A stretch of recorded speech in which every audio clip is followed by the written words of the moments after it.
PM Modi attends All India Conference of DGs and IGs of Police in New Delhi today.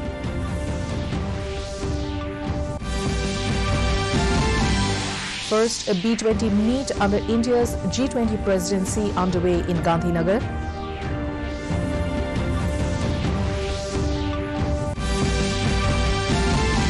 Nagaland CEO apprises all political parties to adhere to the ceiling limit of Rs 28 lakhs expenditure for each candidate. Manipur poppy cultivation destroyed in Tegnopal, Senapati and Churachandpur district.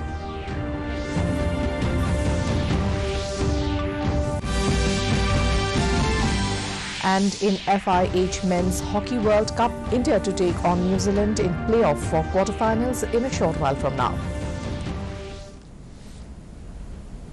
A very good evening and welcome to the Northeast News Bulletin. This is Hongita Kakuti Pathak bringing to you the stories in detail. Prime Minister Narendra Modi attended the All India Conference of Directors General and Inspectors General of Police 2022 in New Delhi today. He also attended the conference yesterday. The three-day conference was inaugurated by Home Minister Amit Shah on Friday. Discussions on futuristic themes in policing and security are taking place during the conference. Besides a wide range of issues including cybercrime, technology in policing, counter-terrorism challenges, left-wing extremism, capacity building and prison reforms are also being discussed. The conference is the culmination of extensive deliberations involving police and intelligence officers from district, state and national levels on identified themes.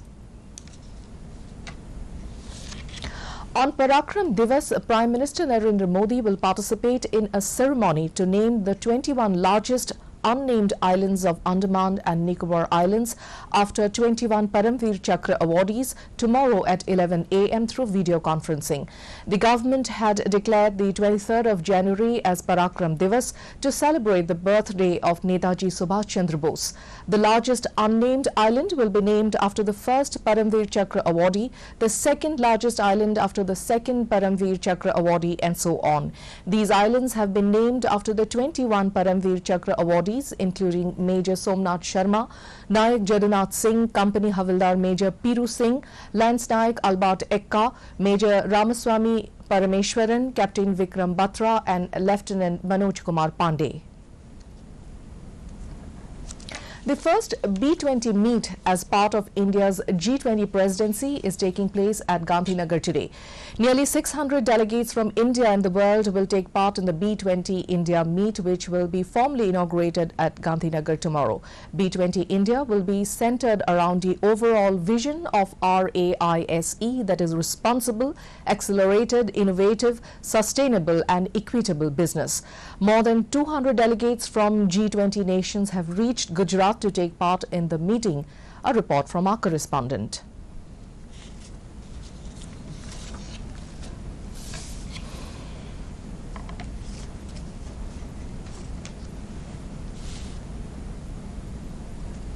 As India is hosting the Youth 20, that is Y20 summit for the first time on the sidelines of the G20 summit, the first meeting of the Y20 group shall be held in Guwahati from 6th to 8th February 2023.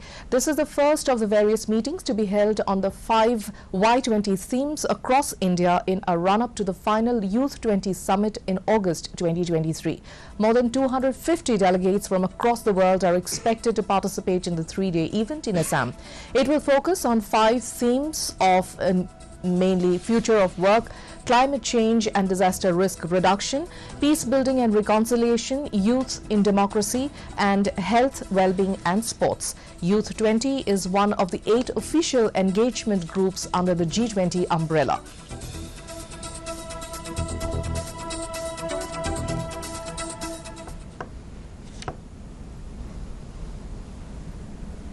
President of Egypt Abdel Fattah el-Sisi will pay a state visit to India from the 24th to the 26th of this month. President el-Sisi will be the chief guest at India's 74th Republic Day. He will be accompanied by a high-level delegation including 5 ministers and senior officials. This is for the first time that the President of Egypt has been invited as chief guest at India's Republic Day celebrations. A military contingent from the Egyptian army will also participate in the Republic Republic Day parade. India and Egypt are celebrating 75 years of establishment of diplomatic relations this year.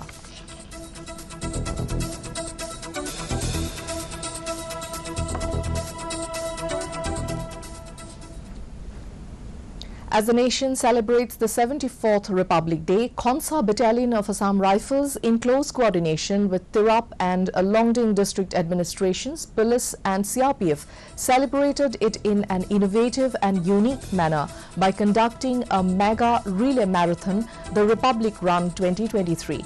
The run aimed to spread awareness of the importance of Republic Day and unite the people to join the fight against various social issues like drug abuse and insurgency.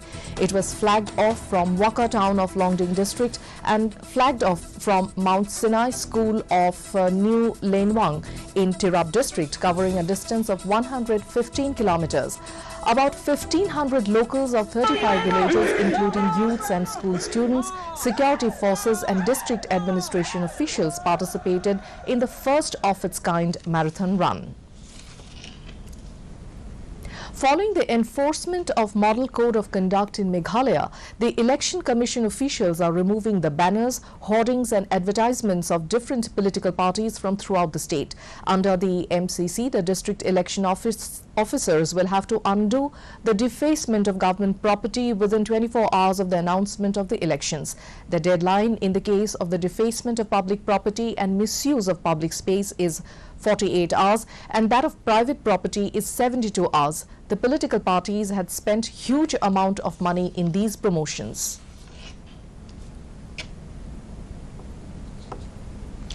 A meeting with the political parties in regard to expenditure monitoring measure was held at the Chief Electoral Officer Nagaland Office Chamber on Saturday.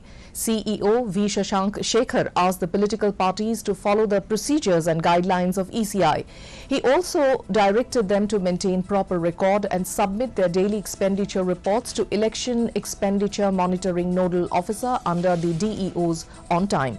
The CEO also apprised the representatives of political parties to adhere to the ceiling limit of Rs 28 lakhs expenditure for each candidate.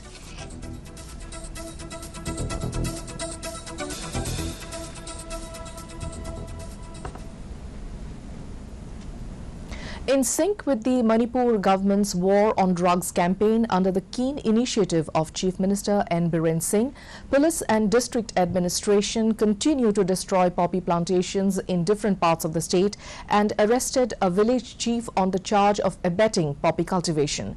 A combined team consisting of Tingnopal district police commandos led by additional SP O. Sukumar Singh destroyed 65 acres of poppy cultivation along the Molfe village hill range on Friday. On the other hand, Cycle police arrested a village chief in connection with a case registered against illegal poppy cultivation in his village.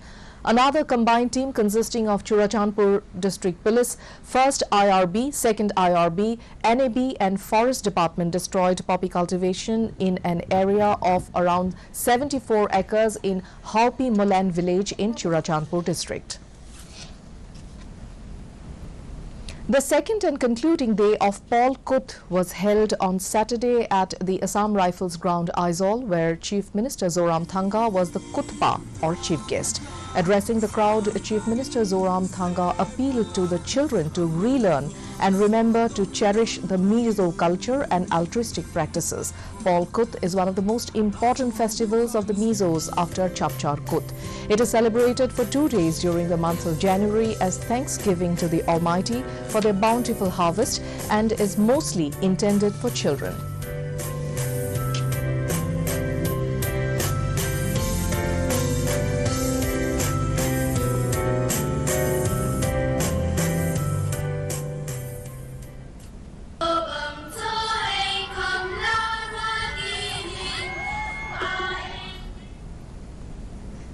As part of the International Year of Millets 2023 announced by the United Nations Organization, the Agriculture Department of Mizoram organized Millets Training Program at BDO Training Hall, Sangao, Langklai District.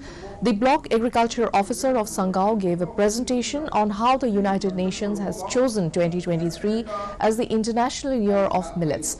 The supporting staff of the department, Ms. Lalring Chunga also explained in details the health benefits of millets and proper usage of pesticides. A one-day media workshop, Vartalap, organized by the Press Information Bureau, that is PIB, Ministry of Information and Broadcasting, under the theme Sweep and Ethics of Election Reporting, was held at the Eastgate Hotel in Kohima on Saturday. Chief Electoral Officer Nagaland V. Shashank Shekhar, while speaking at the media workshop, lauded the villagers who had recently passed resolutions not to accept money for votes, liquor or other inducements during the election, and hoped that this example will help more villagers to emulate the same resolutions. He said that Nagaland was an inherently democratic state where everyone in his space has a right to express his or her opinion.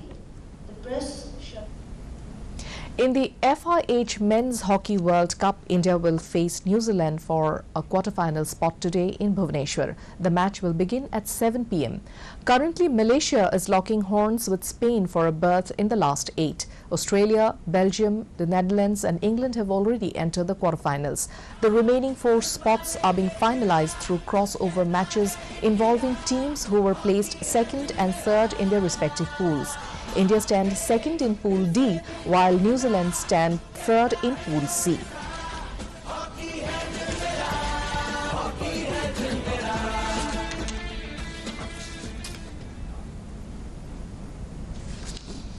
More than 50 teachers and students of Government Upper Primary School Lumpo, Government Residential School Taksang, Government Residential School Zemithang and Government Residential School Soksen, led by DDSE Tawang Ridar Phungsu, were taken for Sima Darshan at Khinzemane border near the LSE under Zemithang Circle on 28th January.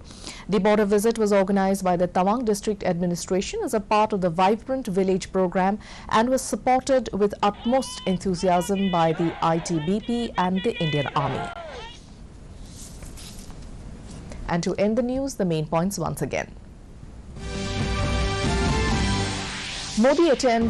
Prime Minister Modi attends India Conference of DGs and IGs of Police in New Delhi today. First B20 meet under India's G20 presidency underway in Gandhinagar.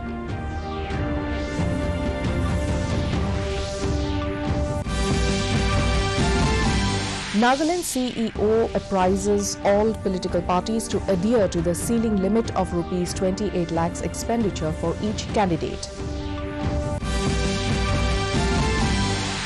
Manipur poppy cultivation destroyed in Tengnopal, Senapati and Churachandpur district.